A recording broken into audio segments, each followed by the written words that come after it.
Ki Haji Ahmad Tabrani bin Haji Sa'inan, akhina fillah Ahmad Yuzar bin Muhammad Saleh Syekhuna Haji Mansur, wa matikal faqirah zawjati Nabi Islam. Annallaha yataghashahum birrahmah wal maghfirah wa ila hadratin Nabi Muhammadin sallallahu alaihi wasallam. Al-Fatihah. A'udzubillah.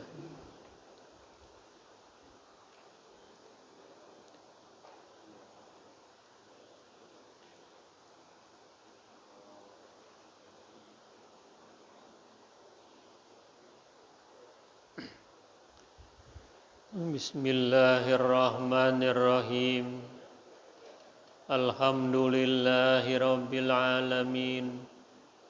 Wassalatu wassalamu ala asyrafil anbiya wal mursalin, sayyidina wa syafi'ina wa habibina wa maulana Muhammadin wa ala alihi wa ashabihi ajma'in. Amma ba'du, fa inna asdaqal hadis kitabullahi ta'ala wa khairal hadi hadiyu Muhammadin sallallahu alaihi wasallam, wa syarral umuri muhdatsatuha wa kulla muhdatsatin bid'ah wa kulla bid'atin dhalalah. Wa bi sanadil muttasil ilal imamil muallif rahimahullahu ta'ala wa adama naf'a bihi wa bi barakati ulumihi wa bikum fid daraini amin radhiyallahu anhum. Rabbi yassir wa la tu'assir, Rabbi tammim bi khair. Wal maqalatul khamisatu, su'ila Aliyun radhiyallahu an wa karrama wajhah, ma asqalu minas sama wa ma awsa'u minal ard wa ma aghna minal bahr wa ma ashaddu minal hajar wa ma aharru minan nar wa ma abradu minaz zamharir wa ma amarru minan nasam. Faqala minas sam. Faqala Aliyun radhiyallahu an, al-buhtanu alal baraya asqalu minas samai wal haq minal ad wa qalbul mani' agna minal bahr wa qalbul munafiq asyaddu minal hajar wa sultanul jair arharru minan nar wal hajatu ilal laim abradu minaz zamharir was sabru amarru minas sum wa qila an-namimah amarru minas sum. Makalah yang kelima. Telah ditanya Sayyidina Ali radhiyallahu anhu wa karrama wajhah, sesuatu apa yang paling berat daripada langit? Sesuatu apa yang lebih luas daripada hamparan bumi? Sesuatu apa yang lebih kaya daripada lautan? Dan apa yang lebih keras daripada batu? Dan apa lagi yang lebih panas daripada api? Dan apa yang lebih dingin daripada zamharir? Dan apa sesuatu yang lebih pahit daripada racun? Berkata Sayyidina Ali wa karamallahu wajhah, al-buhtan alal baraya athqalu minas sama Al-buhtan artinya iftira'ul kadzib wal qadzab bil batil. Buhtan itu memperolok-olok seseorang, berdusta, menuduh dengan kebatilan terhadap manusia, terhadap makhluk. Itu sesungguhnya bebannya lebih berat daripada langit. Wal haqqu, dan kebenaran itu, yakni al-hukmul mutabik, hukum vonis yang lebih sesuai dengan kejadian, itu lebih luas daripada hamparan bumi, min masyrikiha ila maghribiha, dari timur dan sampai ke barat.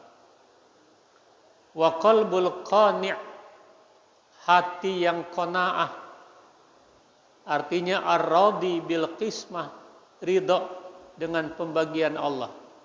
Hati yang merasa cukup dengan apa yang ada, itu lebih kaya daripada lautan.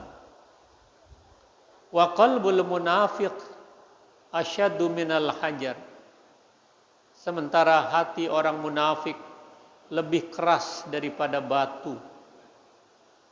Wasultanul jair aharru minan nar, raja penguasa yang zalim lebih panas daripada api.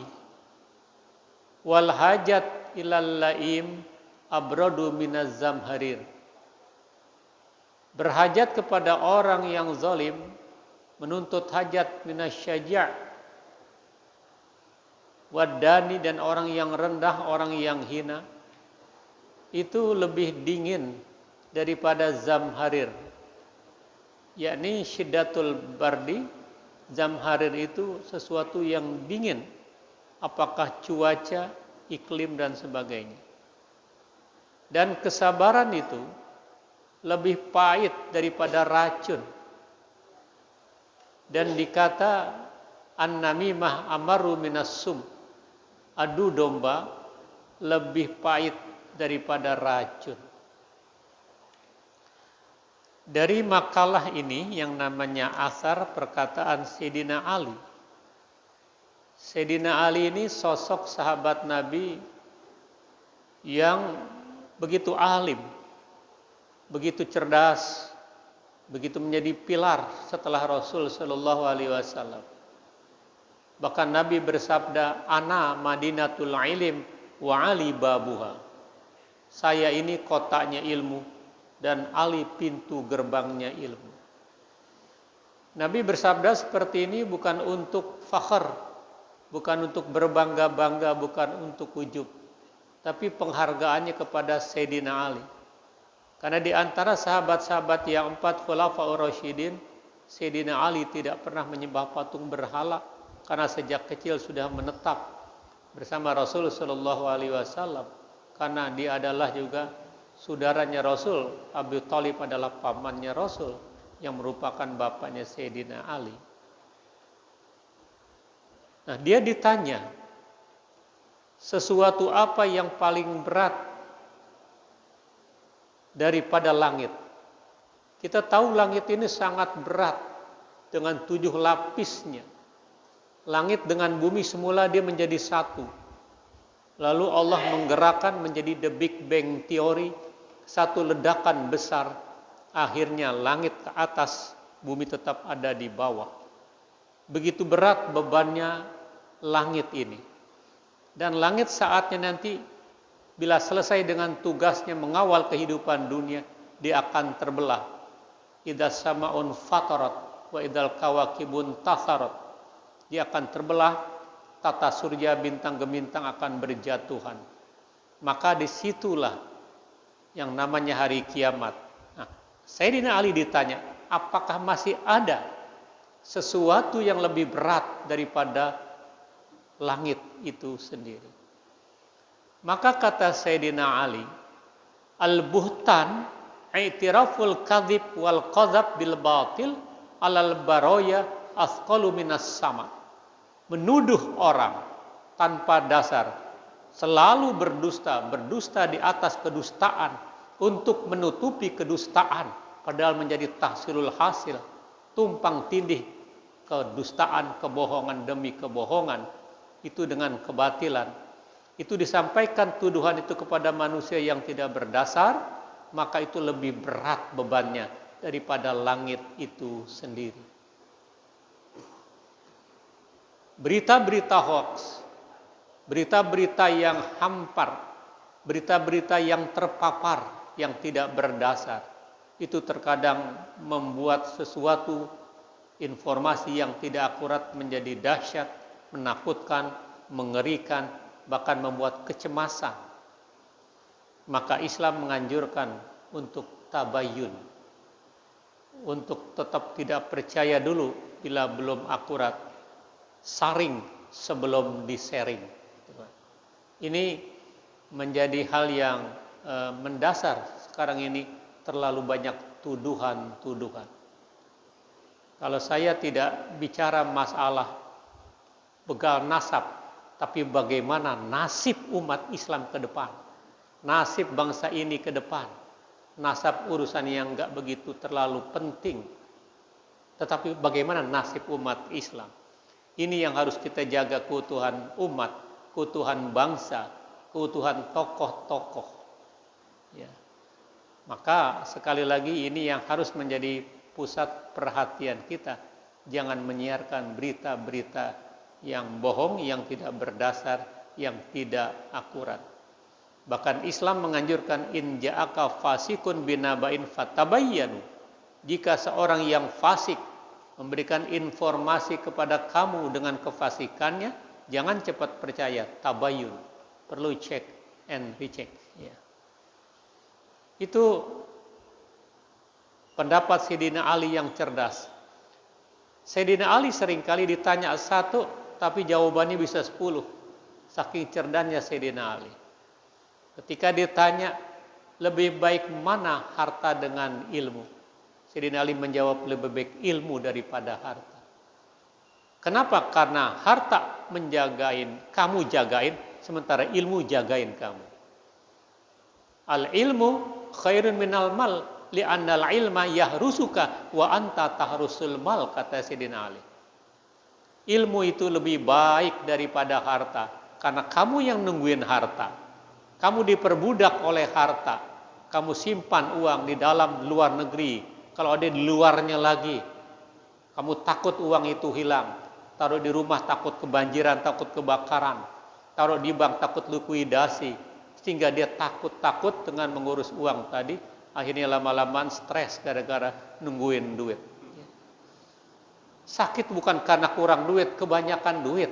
Ayam mati di dalam lumbung. Itu sangat berbahaya. Itu jawaban cerdas Sayyidina Ali. Lebih baik ilmu daripada harta, karena harta kamu tungguin, sementara ilmu nungguin kamu. Ketika orang ditanya, dia jawab di tempat kegelapan. Lihat sebelumnya dulu, desak Anies, spontanitas tanpa rekayasa, dengan cerdas dijawab satu demi satu itu. Itu sesungguhnya orang yang cerdas, tidak rekayasa. Kalau di TV kadang-kadang pertanyaan ini sudah diatur, begini pertanyaannya, begini pertanyaannya. Karena saya ya pernah, walaupun jarang-jarang di TV, sudah diatur pertanyaannya. Tapi kalau desakan-desakan, itu spontanitas kecerdasan seseorang yang Allah kasih kelebihannya. Lalu Sayyidina Ali ditanya, wa ma ausa'u minal ar, sesuatu apa lagi yang lebih luas daripada bumi? Padahal hamparan bumi begitu luas. Inna ardi wasi'ah, bumiku ini kata Allah begitu luas. Dari Sabang sampai Merauke, dari Tenabang ke Rawabangke.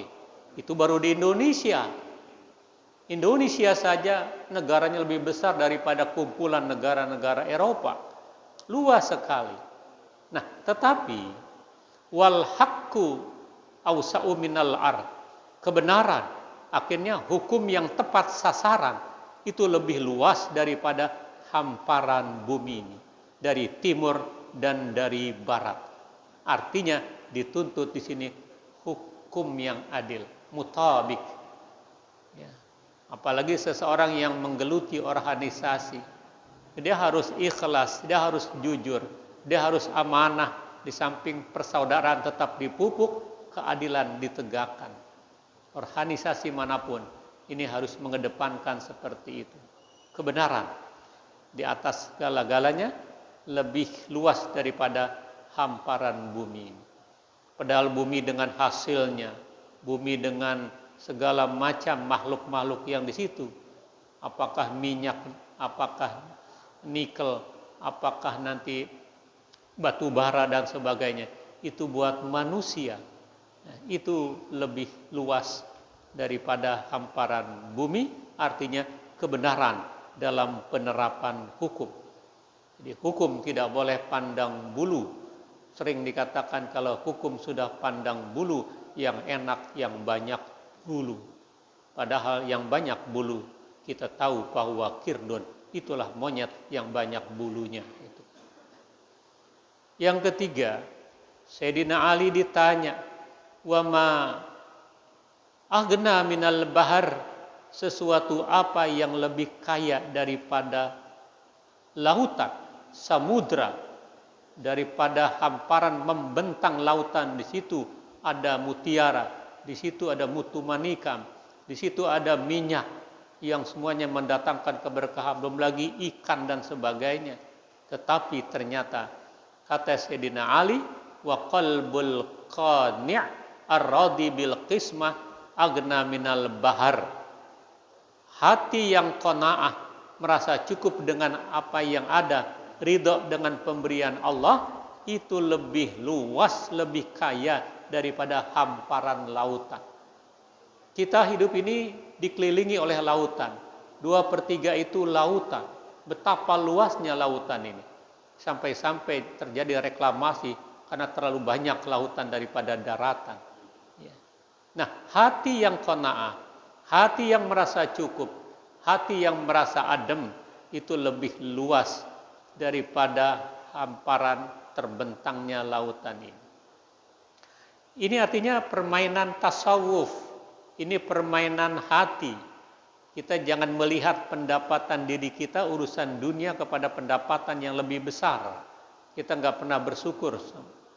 Kecuali dalam hal pandangan agama, pandangan keilmuan, kita harus lihat kepada yang lebih tinggi. Dia bisa, kita harus bisa. Karena sama-sama makhluk Tuhan. Sama-sama makhluk Allah. Sama-sama belajar. Tidak monopoli milik orang dan agama tertentu. Lihat contohnya Pak Habibie. Dia tadi dari ranking ketiga selalu kalah dengan orang Yahudi.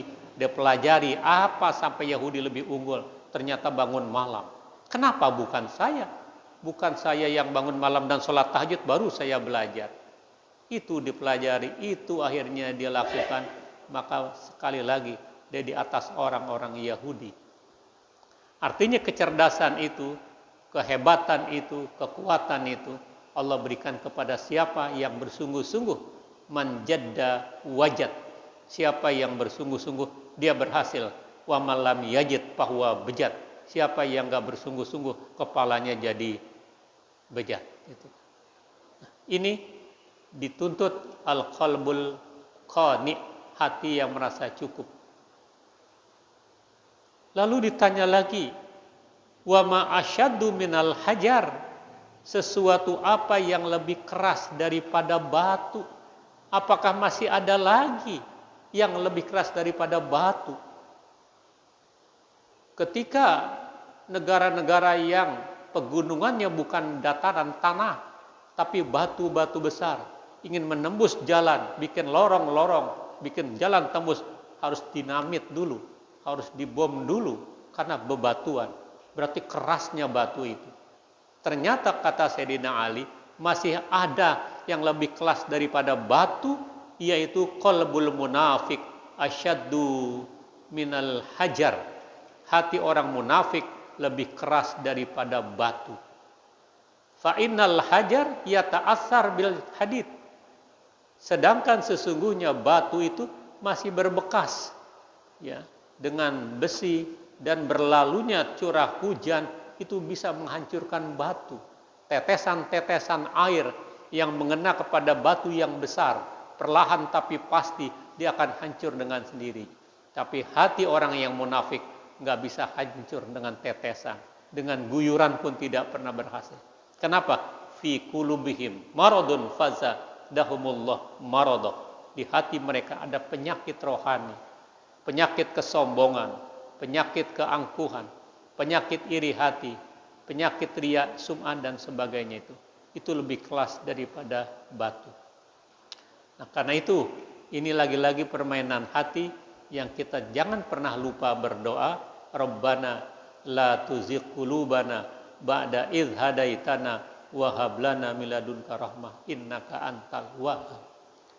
Tetapi juga munafik ada dua, ada munafik fil i'tiqad, ada munafik fil amal. Ada munafik dalam keyakinan, ada munafik di dalam amal. Kita sering mendengar ayatul munafik salasun.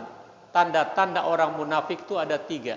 Bila bertutur kata dia berdusta, bila dikasih amanat dia khianat, bila diberikan amanat, bila dia berjanji ingkar janji. Ini munafik, tapi fil amal. Dia masih beriman. Ya. Itu masih ada peluang untuk dia kembali kepada jalan yang benar, bukan munafik dalam keyakinan. Nah, kalau munafik dalam keyakinan itu di hatinya bila bertemu dengan orang Islam, saya orang Islam, saya anak Pak Haji, saya keturunan baik-baik. Ketika di belakang orang Islam habis bikin rekayasa, ingin menghantam kekuatan umat Islam, ingin membenturkan antar umat Islam. Nah, ini munafik di dalam i'tiqad, di dalam keyakinan. Yang seperti ini kalau tidak taubat, innal munafiqina fi dzarkil asfal minan nar, berada di dalam keraknya api neraka. Kita tahu yang namanya kerak. Orang dulu kalau masak bukan kayak sekarang serba instan. Dulu bikin dulu di kekenceng, dibikin diaronin dulu. Itu yang bawahnya kadang-kadang jadi kerak di dasarnya seperti itu. Itu diberikan kepada orang-orang yang hatinya keras, yang wafatnya su'ul khotimah, dan juga orang yang alim yang tidak mengamalkan disiplin keilmuannya.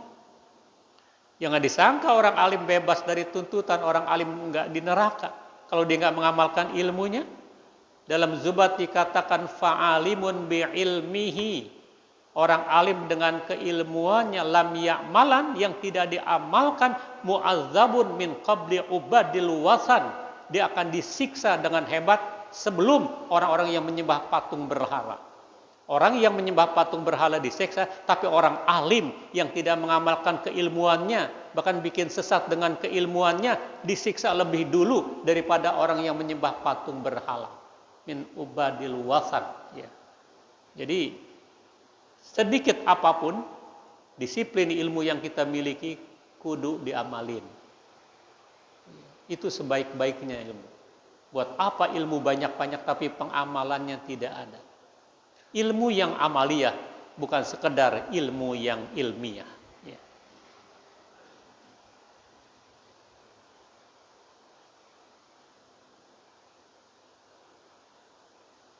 Fa innal hajar yata'assar bil hadid, karena sesungguhnya batu itu lebih lagi ada yang keras, yata'assar, berbekas seperti besi, wa yamurul habl, dan berlalunya ikatan-ikatan itu, wal matar ma'atuliz zaman, dan juga dengan hujan yang terus-menerus akan membuat hancurnya batu.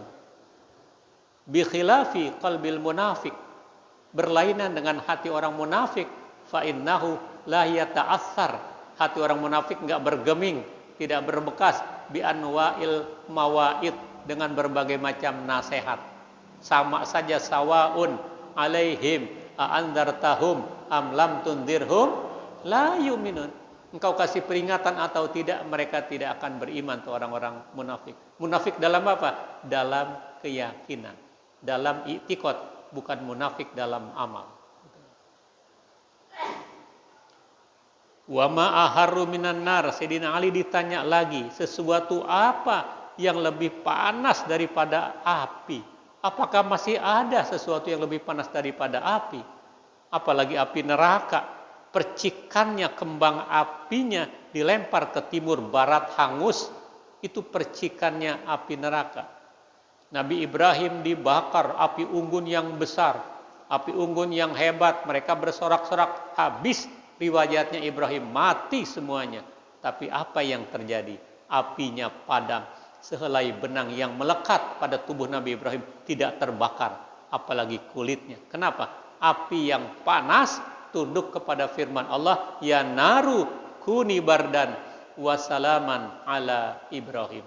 Hai api, jadilah dingin dan selamatkan Nabi Allah Ibrahim. Nah, sekarang pertanyaannya, apakah masih ada yang lebih panas daripada api? Dijawab oleh Sayyidina Ali, wasultanul jair aharru minan nar.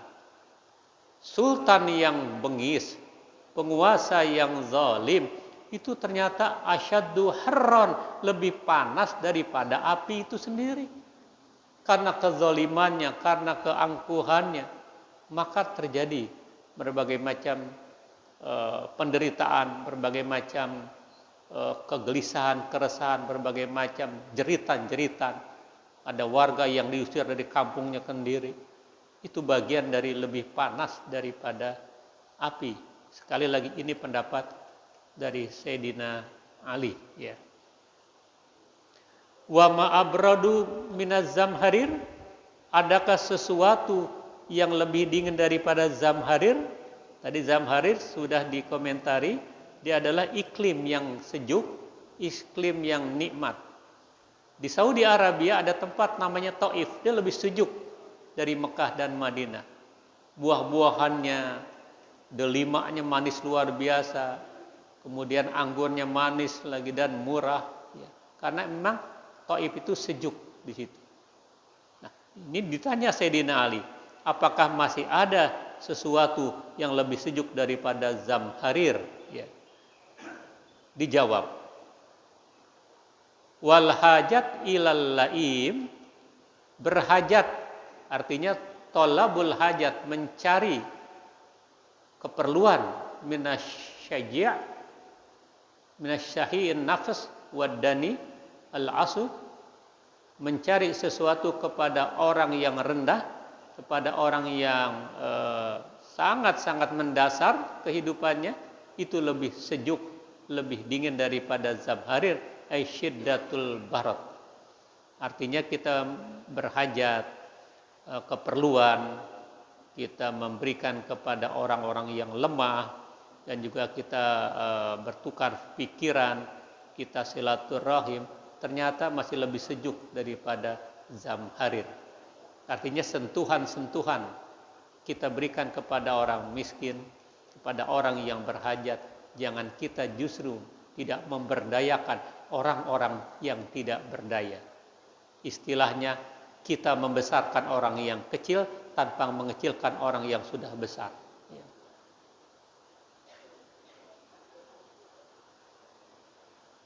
Lalu ditanya lagi yang terakhir, wa ma amarru minassum, apakah ada sesuatu lagi yang lebih pahit dari racun? Racun udah pahit gitu kan. Maka orang kalau lagi kesel, racun loh gitu kan. Lebih pahit. Masih adakah yang lebih pahit daripada racun itu? Kata Sayyidina Ali, wasobru amarru minassum, kesabaran lebih pahit daripada racun itu sendiri. Ya. Racun di tangan kananmu, ya. Madu di tangan kirimu, tetap kita pilih madu yang memberikan kesejukan, bukan racun. Racun itu bisa berbahaya, racun itu bisa menjalar. Maka ternyata ada lagi yang lebih pahit. Wasobru amarru minasum. Kan kagak enak kalau kita nunggu berlama-lama nggak ada kepastian. Sabar sih sabar, ini lama banget nih gitu kan ya. Ternyata ya sabar lebih pahit lagi daripada racun. Daripada yang berbisa seperti itu. Wakila ada yang mengatakan an-namimah amarru minasum. Ternyata adu domba lebih pahit daripada racun itu sendiri. Maka sekali lagi jangan sampai tokoh-tokoh terpengaruh oleh adu domba. Ya enggak mustahil adu domba antar tokoh, antar kiai dan habaib. Jangan pernah mau diadu domba, karena kita bukan kambing, karena kita bukan domba yang mau diadu-adu. Jangan pernah mau digoreng-goreng, karena kita bukan tahu dadakan yang cuma 500 perak. Jangan mau dipancing-pancing karena kita bukan ikan tongkol ya, yang dipancing-pancing itu kan. Tetap kita menjaga ukhuwah, tetap menjaga keutuhan bangsa, tetap menjaga kestabilan. Apalagi bulan September, lebih banyak kejadian-kejadian pada bulan September. 48 di Madiun, pergerakan komunis, itu bulan September. 65 di Jakarta, pengkhianatan G30S, itu pada bulan September. Maka pada bulan ini juga terus menjaga keutuhan bangsa, keutuhan umat, lintas sektoral, kita menjaga. Memang itu pahit, tapi nggak jadi masalah. Yang pahit-pahit pada saatnya akan berakhir menjadi manis. Fa inna ma'al usri yusron, inna ma'al usri yusro. Ruwiyah, diriwayatkan annahu sallallahu alaihi wasallam qol, bahwasanya Nabi bersabda, la yadkhulul jannata qattatun, rawahul Bukhari wa Muslimun. Tidak bakalan masuk ke dalam surga orang yang qattat. Qattat ini sama dengan namam, namimah, adu domba, provokator itu. Jangan pernah. Nggak bakalan masuk ke dalam surga. Baginda Rasul Shallallahu Alaihi Wasallam di dalam I'anatul Talibin juz yang kedua itu melintasi 2 kuburan. Ini sudah saya sampaikan, tapi nggak apa-apa buat terus mengingat. 2 kuburan ini sedang disiksa dengan sehebat-hebatnya oleh Allah Subhanahu Wa Taala. Nabi bertanya, dosa apa ini? Kok begitu hebat? Kedengaran siksa kubur. Nabi mendengar itu semuanya, siksa kubur. Nabi pucat pasi sampai gemetar mendengar siksa kubur. Ditanya oleh sahabat, wa mabika ya Rasulullah, ada apa denganmu ya Rasulullah? Kok tiba-tiba pucat wajah Rasul? Kok ada getaran-getaran, ada hentakan-hentakan? Nabi balik bertanya, amma tasma'una ma asma'u? Apakah kamu tidak mendengar apa yang aku dengar? Wa madzalika ya Rasulullah, ada apa gerangan ya Rasulullah? Kata Nabi, hadzani rajulani yu'adzabani fi kuburihima adabani syadidan fi dzambin hayyinin. 2 orang di kuburan ini dua-duanya sedang disiksa dengan sebab dosa yang dianggap sepele oleh 2 orang ini. Aku dengar siksa kubur. Sahabat penasaran, apa dosanya ya Rasulullah sampai kedengaran siksa kuburnya di dunia? Kalau kita lihat kuburan dengar siksa kubur, ya Allah nggak bisa makan kita walaupun pakai nasi goreng, walaupun empal gentong, walaupun soto Betawi. Siksa kubur begitu hebat di situ. Yang pertama, rajulun la yatanazzah anil baul, seseorang ini kalau kencing nggak pernah cebok. Nih, jangan sampai nih gojek-gojek online, supir-supir bajai kencing sembarangan nggak cebok lagi. Siksa kuburnya dahsyat. Habis nggak ada air Ustaz, pakai dedaunan, pakai tisu bisa. Asal jangan daun buat lalap aja. Jangan daun medek, jangan daun payak, itu enak buat tauco. Ya, jangan pakai daun singkong, pakai daun lain, pakai tisu sebagai pengganti air. Watak hukum Islam elastis, kenyal dia, fleksibel dia. Yang kedua, apa dosanya sampai siksa kubur kedengaran? Rajulun yamshi bainahum bin namimah. Orang ini masuk kampung keluar kampung, masuk ormas keluar ormas, masuk partai keluar partai. Dia hanya provokator, ngadu domba antar sesama anak bangsa. Oh, ini nggak bisa masuk ke dalam surga. Jangan lagi masuk mencium aroma surga pun tidak bisa. Ini yang Nabi sabdakan, la yadkhulul jannata qattatun. Hadis sahih riwayat Imam Bukhari dan Muslim. Enggak masuk ke dalam surga, enggak bisa masuk ke dalam surga orang yang namam, orang yang sering namimah, provokator, adu domba dia. Itu rawahu, dan Abu Dawud juga mengomentari ini. Wa huwa bi fathil qaf. Itu qattat dengan fathah qaf, qat wa tasdidat ta, dan ada tasdidnya qattat, ini mubalaghah ai namam kama fi riwayatin. Wa ruwiya annahu sallallahu alaihi wasallam qol, diriwayatkan bahwasanya baginda Rasul sallallahu alaihi wasallam bersabda, laisa minni zu hasadin wala namimatin wala kahanatin. Bukan golonganku, bukan umatku orang yang masih punya kehasudan, rasa iri hati, orang yang suka namimah, orang yang suka main perdukunan. Itu bukan umatku. Wala ana minhu, dan saya bukan bagian dari orang itu. Perdukunan maksudnya dia nanya sesuatu, dia percaya meyakini apa yang dikatakan oleh dukun, oleh paranormal, itu berbahaya. Kalau dukun urut, dukun beranak nggak apa-apa. Dukun yang ngasih amalan buat sholat, buat jadi ini nggak apa-apa itu. Ini jangan dukun nanya sesuatu, man ata arrofan fasalahu an syai'in fasaddaqahu lam tuqbal salatu arba'ina yauman. Au kama qala Rasul sallallahu alaihi wasallam. Siapa yang bertanya kepada orang pintar sesuatu, dia jawab fasaddaqahu, dia meyakinkan apa yang dijawab oleh paranormal itu. Salatnya nggak diterima selama 40 hari. Ya, di samping dia imannya sangat bermasalah ketika itu. Saya kira ini semoga ada manfaatnya. Semoga secercah disiplin ilmu dalam kitab ini membawa manfaat buat kita semuanya. Wallahu a'lam bissawab.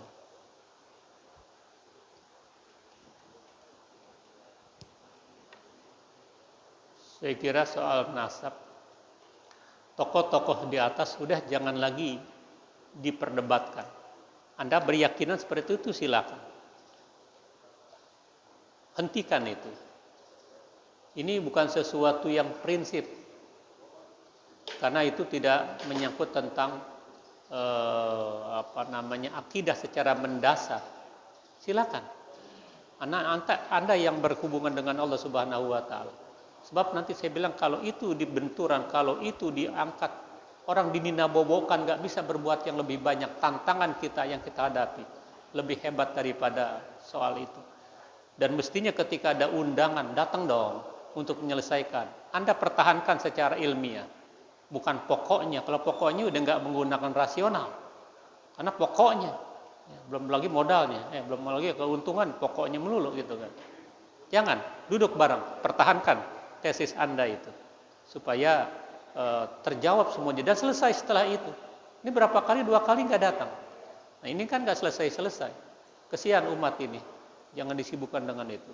Tapi tadi secara seluruh saya bilang, udahlah kita nggak bicara nasab, kita bicara nasib aja deh, supaya umat Islam ke depan lebih baik lagi daripada sekarang.